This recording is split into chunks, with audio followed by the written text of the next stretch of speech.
Welcome to Parag education. दोस्तों, मैं DK. हंजावत आज आपको इस वीडियो के माध्यम से जो किसान भाई है तारबंदी करवाना चाहता है उनके लिए मैं ये स्कीम लेके आया हूँ कि इस वीडियो के अंदर बताऊँगा कि तारबंदी का फॉर्म कैसे भरते हैं, ठीक है, तारबंदी कैसे करवानी चाहिए, कब करवानी चाहिए, ठीक है, और क्यों करवानी चाहिए वगैरह वगैरह जो भी मन में किसान भाइयों के सवाल है उनका पूरा इस वीडियो के माध्यम से सॉल्यूशन बताऊंगा। तो तारबंदी है, राजस्थान सरकार ने किसान भाइयों के लिए आवारा पशुओं को बचाने के लिए, जैसे नील गाय सूअर वगैरह बचाने के लिए राजस्थान सरकार है वो किसान भाइयों को अनुदान देती है, ठीक है। कितना क्या अनुदान देती है, ठीक है, वो भी मैं आपको बताऊंगा। तो ठीक है, तो आवारा पशुओं को बचाने के लिए क्या करते हैं, तारबंदी करते हैं खेत के चारों ओर, ठीक है, जिससे फसल बच सके और किसान अच्छे से अच्छे पैदा ले सके, ठीक है। तो सबसे पहले तारबंदी के बारे में बताता हूँ मैं। तारबंदी, ठीक है, इंग्लिश में बोलते हैं वायर फेंसिंग,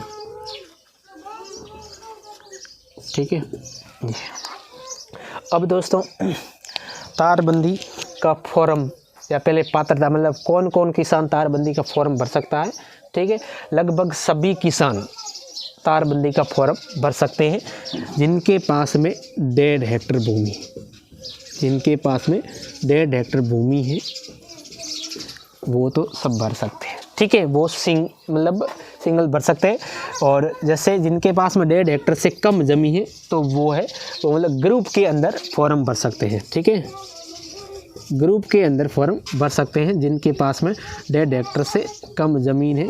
जैसे मैं आपको उदाहरण के माध्यम से समझाता हूँ। जैसे कि ये खेत है, ठीक है, जैसे कि ये एक किसान का है और ये पड़ोसी उनके भाई का है, ठीक है। इनके पास में एक किसान के पास में 1 हेक्टेयर ज़मीन है और इनके पास में आधा हेक्टेयर ज़मीन है, ठीक है। तो ये दोनों मिलके तारबंदी करवा सकते हैं। शर्त ये है कि इसमें पेरी फेरी मतलब खेत के चारों ओर करनी पड़ेगी दोनों किसानों को, ठीक है। अब ये होगी पात्रता, ठीक है। एक और जिसने पहले मतलब 3 वर्ष के अंदर तारबंदी का फॉर्म नहीं भरा, मतलब उसने लाभ नहीं उठाया है, ठीक है, वो तो भर सकता है। जिसने 3 वर्ष के अंदर उठा दिया है लाभ तो उनको फिर 3 साल के बाद में मिलेगा लाभ, ठीक है। तो अब मतलब वही खसरे में उनको नहीं मिल सकता, 3 साल के बाद में कोई दूसरे खसरे में मिलेगा तारबंदी का लाभ, ठीक है। तो इनमें मैं बता देता हूँ, ठीक है। अब इसमें मतलब फॉर्म भरने के लिए डॉक्यूमेंट क्या क्या ज़रूरत होती है। डॉक्यूमेंट ज़रूरत होती है, सबसे पहला मेन है जन आधार, ठीक है, जन आधार कार्ड, ठीक है। उसके बाद में जमाबंदी और खेत का नक्शा, ठीक है। इन पे पटवारी के साइन सील होने चाहिए या फिर ई साइन वाली भी निकाल सकते हो। ये 6 माह पुरानी नहीं होनी चाहिए, 6 माह पुरानी नहीं होनी चाहिए, ठीक है। ये आपको चाहिए जन आधार कार्ड, जमाबंदी और नक्शा, ये 3 डॉक्यूमेंट की ज़रूरत होती है तारबंदी के फॉर्म भरने के लिए। अब किसान भाइयों के मन में होता है फॉर्म भरने के बाद में जस्ट तारबंदी का काम स्टार्ट करते नहीं। जब तक इनकी प्रशासनिक स्वीकृति या एएस जारी नहीं होती है तब तक आपको तारबंदी नहीं करवानी, फॉर्म भर के छोड़ देना है। जब ये आगे मतलब आगे फाइल जाएगी उसके बाद पास होगी, जैसे आएगी तो आपको जो ग्राम पंचायत पे कृषि पर्यवेक्षक लगा होता है तो वो आपको बता देगा कि अब आपकी फाइल पास हो चुकी है और अब आप सरकारी गाइडलाइन के अनुसार तारबंदी करवा सकते हो, ठीक है दोस्तों। तो अब ये तो हो गया, ठीक है। अब मैं बताता हूँ, जैसे आपने फॉर्म भर दिया, फॉर्म भरने के लिए आपको कौन सी साइट पे, जैसे ई मित्र पे नहीं भरना चाहता हो, घर पे किसान जो भी किसान भाई है जो पढ़ा लिखा है, ठीक है, और जैसे कि उसका लड़का पढ़ा लिखा है तो अब घर पे बैठ के फॉर्म भर सकते हैं। तो उनके लिए मैं आपको साइट बता देता हूँ, राज किसान साथी, एक तो ये है, ठीक है। अभी ये करंट में निकाली ये साइट है, वो है राज किसान सुविधा ऐप, ठीक है। ये ऐप है, आपको डाउनलोड करना है किसान भाई लोग, ठीक है। राज किसान सुविधा, ये ऐप डाउनलोड करने के बाद में आपको मोबाइल नंबर रजिस्ट्रेट कराने हैं, तो आपकी आईडी बन जाएगी। तो उसके माध्यम से आप तारबंदी का फॉर्म भर सकते हो, पाइपलाइन का भी भर सकते हो, फार्म पॉइंट का भी भर सकते हो, ठीक है, कृषि यंत्र का भी भर सकते हो। आज अपन तारबंदी के बारे में बताएंगे। तो तारबंदी का फॉर्म वगैरह इस साइट से भरना है, राज किसान सुविधा ऐप है, इसको डाउनलोड करके फिर आप तारबंदी का फॉर्म भर सकते हो, ठीक है। अब मैं बात करता हूँ जैसे आपकी ये फॉर्म भर दिया, उसके बाद में जैसे आगे जयपुर जाता है, तो जयपुर जाने के बाद में फिर आता है एडी या डिप्टी ऑफिस में आता है, तो वहाँ से फिर उनको स्क्रूटिंग करके भेज दिया जाता है संबंधित कृषि पर्यवेक्षक, जो भी ग्राम पंचायत पे लगा होता है कृषि पर्यवेक्षक, तो उनके पोर्टल में भेज दिया जाता है। वो कृषि पर्यवेक्षक आपको मतलब कांटेक्ट करेगा, वो आपके खेत पे आएगा, खेत पे आके आपके डॉक्यूमेंट देखेगा कि डॉक्यूमेंट भाई कंप्लीट है, इनके पास में क्या रियली 1.5 हेक्टेयर ज़मीन है का नहीं है, ठीक है, और ये पात्र है का नहीं है, तारबंदी के बारे में क्या इसने पहले लाभ लिया का नहीं लिया, तो उनकी खाली खेत के एक बार जियो टैगिंग जाती है, ठीक है। जियो टैगिंग करने के बाद वापस वही प्रोसेस होता है। फिर उसके बाद में आपके प्रशासनिक स्वीकृति निकलती है। प्रशासनिक स्वीकृति निकलने के बाद में आपको कृषि पर्यवेक्षक को फ़ोन करता है कि अब आपकी प्रशासनिक स्वीकृति निकल गई है, तो अब आप तारबंदी का काम स्टार्ट कर लो, ठीक है। अब काम स्टार्ट करने से पहले कैसे क्या तारबंदी करनी चाहिए खेत के चारों ओर, ठीक है। अब मैं आपको बताऊं तारबंदी कैसे करनी चाहिए, ठीक है।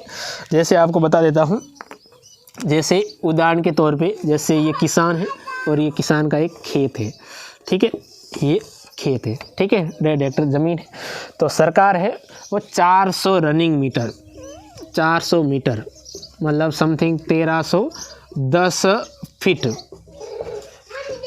यहाँ तक तो सरकारी गाइडलाइन के अनुसार तो आपको करवानी है, ठीक है, इतनी तो कम से कम करवानी है, ठीक है। इसके बाद में किसान स्वयं के स्तर पे करवा सकता है, 400 मीटर पर ही अनुदान है, ठीक है। अब देखो कैसे करनी है, ठीक है। अब मैं आपको बता देता हूँ, जैसे एक मतलब 2 स्कीम है, एक तो है पत्थर की, एक आती है जिसको बोलते हैं सीन बोलते हैं, सीन, ठीक है। एक आती है लोहे की, आती है लोहे की पाइप आती है, ठीक है, लोहे का पोल, ठीक है। ये 7-7 फीट होने चाहिए, 7 फीट मतलब इनकी हाइट जब भी खरीदो 7 फीट की हाइट होनी चाहिए। कितनी? 7 फीट की, ठीक है। ये भी लोहे की पोल खरीदते हो, वो भी सेम की सेम 7 फीट होनी चाहिए, ठीक है। अब 1 से 1.5 फीट होनी चाहिए ज़मीन के अंदर, 1 से 1.5 फीट ज़मीन के ऊपर, 6 फीट ऊपर होनी चाहिए, ठीक है। अब जैसे ये कॉर्नर है, तो कॉर्नर पे आपको सपोर्ट देना है, ऐसे सपोर्ट, ठीक है। 2 सीन है वो तिरछी लगेगी और एक सीध में लगेगी, ये कॉर्नर, जिससे कॉर्नर में क्या होता है मजबूत रहता है। यहाँ से भी तार खींचेंगे तो भी मजबूत रहेगा, यहाँ से भी खींचेंगे तो वो सपोर्ट करेगा, मजबूत रहेगा, ठीक है। अब ये यहाँ आपने रोप दी, उसके बाद में कहाँ रोपनी है? 15 फीट पे, ये जगह होनी चाहिए 15 फीट पे, ठीक है, 15 फीट पे। नेक्स्ट ये भी 15 फीट पे, ऐसे कर करके 15 फीट पे आपको रोपनी है, ठीक है। जैसे ये 1 2 3 4 ये हो जाए, 15 पोल हो जाए, तो 15वें पोल पे जाके आपको यूँ वापस सपोर्ट देना है, ठीक है। वापस और 15 पोल, फिर वापस सपोर्ट, ऐसे करके आपको तारबंदी करनी है, ठीक है। ये तो मैं आपको डिस्टेंस बता दी है, ठीक है। उसके बाद में अब तार लगाना है कि जाली लगानी। अगर आप तार लगाना चाहते हो, कांटे वाली तार हो, तार लगाना चाहते हो तो यूँ होगा 5 तार, ये 1 2 3 4 और ये 5, ठीक है। 5 तार यूँ होंगे, ठीक है, ऐसे 5 तार होंगे, ठीक है, 5 तार, और 2 ऐसे होंगे क्रॉस में, यूँ यूँ ऐसे, ठीक है। ये सरकारी गाइडलाइन है, 5 तार सीध में और 2 क्रॉस में है, ठीक है। ये तो होगी तार की, कांटे वाले तार होने चाहिए। उसके बाद में जाली लगाना चाहता है तो उनको 3 तार और जाली, जैसे ये है 1 2 और 3 तार और जाली लगा सकता है, ठीक है। ये इसके अनुसार अपन को जैसे तार लगाना चाहते हो 5 तार 2 क्रॉस में करके, ऐसे करके आपको 400 रनिंग मीटर तक कम से कम करनी है। बाकी किसान स्वयं के स्तर पे कर सकता है, ठीक है। जैसे इनके लिए टाइमिंग दिया जाता है, कृषि पर्यवेक्षक आपको 2 महीने का टाइम देता है, 60 दिन के अंदर अंदर, 60 दिन के अंदर अंदर आपको ये काम करवाना है, ठीक है। अब जैसे आप ये खरीदते हो पोल वगैरह, ये तार वगैरह खरीदते हो, तो उनका जीएसटी बिल होना ज़रूरी है। क्या होना चाहिए? जीएसटी बिल, ठीक है। जीएसटी बिल होना चाहिए, तब जाके आपका जियो टैगिंग होगा और तभी जाके आपको अनुदान मिलेगा, ठीक है। अब उसके बाद में कितना अनुदान मिलता है ये आपको मैं बताता हूँ, ठीक है। अब जैसे कोई किसान है लघु सीमांत, कौन से लघु और सीमांत किसान, जिनके पास में 2 हेक्टेयर से कम ज़मीन है, ठीक है, उनको तो मिलेगा 48,000 रुपये। कितना? 48,000 रुपये मिलेंगे। जो बड़े किसान हैं जिनके पास में 2 हेक्टेयर से ज़्यादा ज़मीन है तो उनको मिलेगा 40,000, ठीक है। ये सब 400 रनिंग मीटर पे मिलेगा, कम से कम 400 मीटर, ठीक है। ज़्यादा चाहे कितनी भी करवा दो, 600 करवा दो तो भी आपको ये पैसा मिलेगा, ठीक है। कृषि पर्यवेक्षक आके आपको जियो टैगिंग करेगा। जियो टैगिंग करने से पहले आपके पास में जीएसटी बिल मांगेगा, जमाबंदी मांगेगा, नक्शा मांगेगा, ठीक है।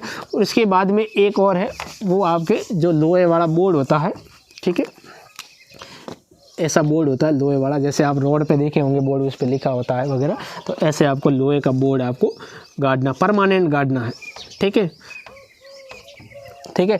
अब इस पे लिखना है कौन सी स्कीम वगैरह है, ठीक है, कौन सा बजट, वित्तीय वर्ष कौन सा है, किसान का नाम क्या है, कितना मीटर तारबंदी है, कितना अनुदान दिया गया, ठीक है, भौतिक सत्यापन करता कौन है, तो उनका सारा नाम लिख के, ठीक है, नीचे जो भी आपके एडी ऑफिस है वहाँ मतलब यहाँ लिखना है, ठीक है। परमानेंट होना चाहिए। ये क्यों लगाते हैं? क्योंकि पास वाला किसान भी सोचेगा कि इसको राजस्थान सरकार या फिर कृषि विभाग ने ये मतलब अनुदान दिया है, तो मैं भी इनसे मतलब ये मतलब करवा दूँ तारबंदी, ठीक है। तो ये है तारबंदी की पूरी डिटेल गाइडलाइन।